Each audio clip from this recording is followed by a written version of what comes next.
Today I'm going to be showing you how you can mod Pizza Tower. We're going to be installing the proper software, changing the player's speed and jump height, and also going over some good practices for working with UndertaleModTool. So let's go. First, you're going to want to follow the link in the description to the UndertaleModTool GitHub page where you can download the latest release. So once you download that, you want to extract this zip file. I've actually already done it. In fact, I already had it installed at the beginning of this video. Then you would go in here, go into Windows latest, and launch UndertaleModTool.exe. Now that we're in UndertaleModTool, we're going to open Pizza Tower with it. So what you want to do is you want to go to Pizza Tower in your Steam library. You want to click this little settings icon, go to properties, and then you want to go to local files and browse.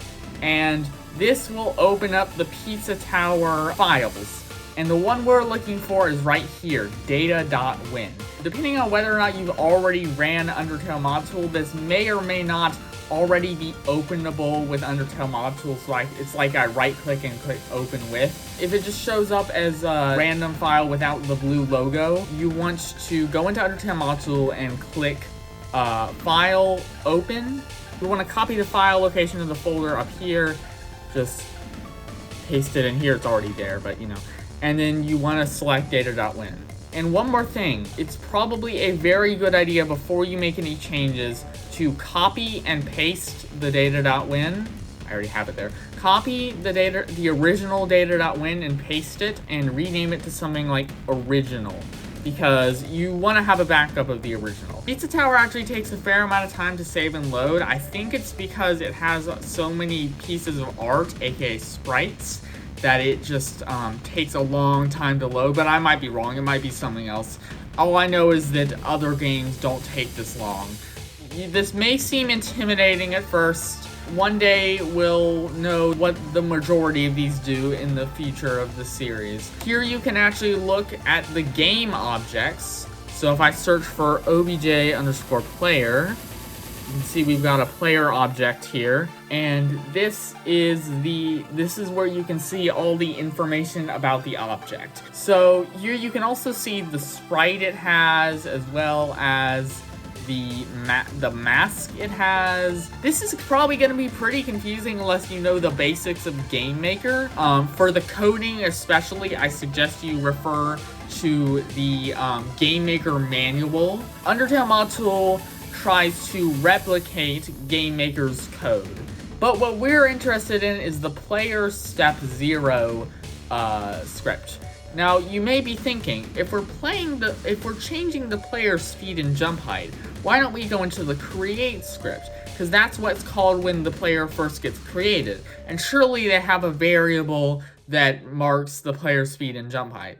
Well, there is a move speed variable, but it doesn't control the maximum move speed. We actually want to go in here for that.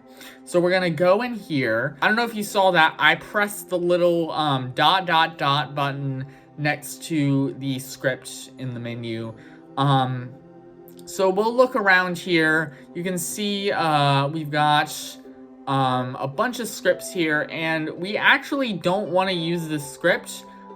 We want to use scr_player_normal in this case. I was just showing you how you would normally find something like this if you didn't already know where it was.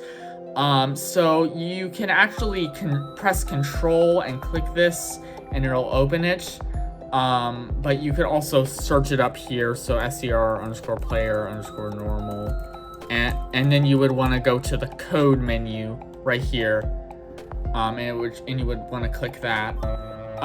But what we're looking for is the move speed. So what we can actually do is we can press Control F, and we can search for move speed. And you can click this arrow to go back and forth between the different instances of the move speed. And here's what we want. This is basically what this is doing is it's saying if the move speed is equal to the maximum amount, then set the move speed to slightly less than the maximum amount.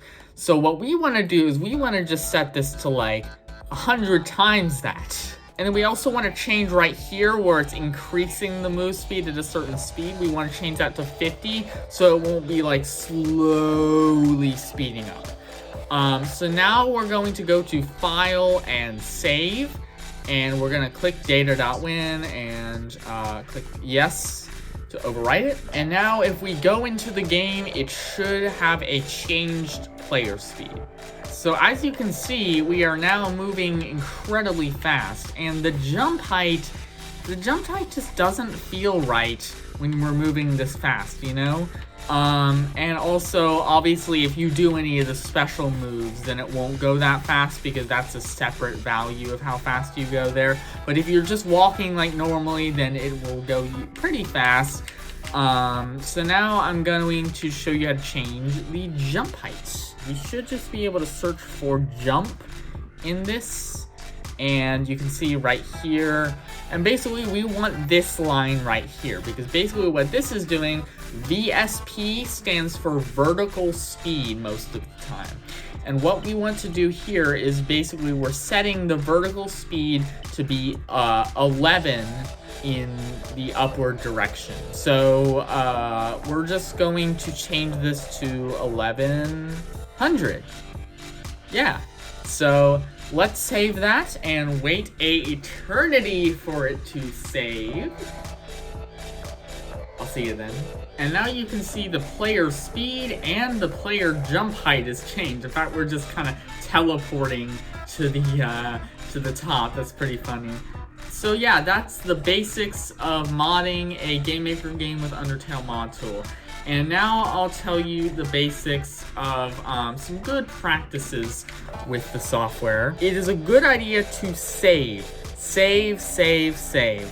Always save and make backups. Because UndertaleModTool is made by only one person, and it's kinda glitchy, which is understandable because they are taking on a really hard task of decompiling GameMaker, which is harder than it sounds. So every time you make decent progress, I'd suggest you make a backup of the data.win and put it in a folder. And remember, if you don't need it anymore, if you know the backup is useless at this point, you'll never need it again, you can always delete it later. And another thing you should know that I probably should have said first is that GameMaker games have two ways of being exported now.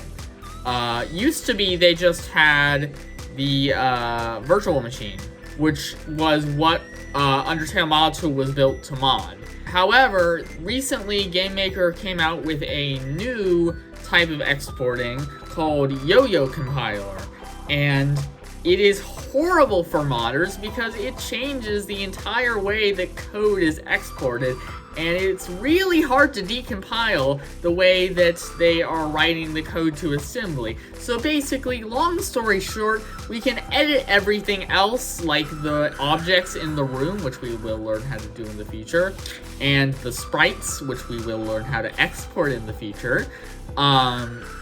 But you can't edit the code in those games. So if you load with UndertaleModTool and notice that it says that it's made in YoYo Compiler, I guess reach out to the developer and ask them for a sandbox version, because I don't know. Luckily for us, Pizza Tower was made in the virtual machine exporting method, which is perfect for modding. So, yeah. Thank you, Pizza Tower devs. Very cool. One more thing I should probably mention is that as of the time I'm recording this, UndertaleModTool does not support structs. An easy way to figure out whether or not your version has structs, because by the time you're watching this it might have been added, is to just go to a random script, go down to the bottom and do test equals open bracket, closing bracket. And it should give you an error like this if it doesn't support structs. And yeah, that's about it for today. Next episode, I'll be showing you how you can export all of the sprites and art as PNG files so you can use them in your memes. So if you want to see that, make sure to smash subscribe so you don't miss it. And yeah, bye!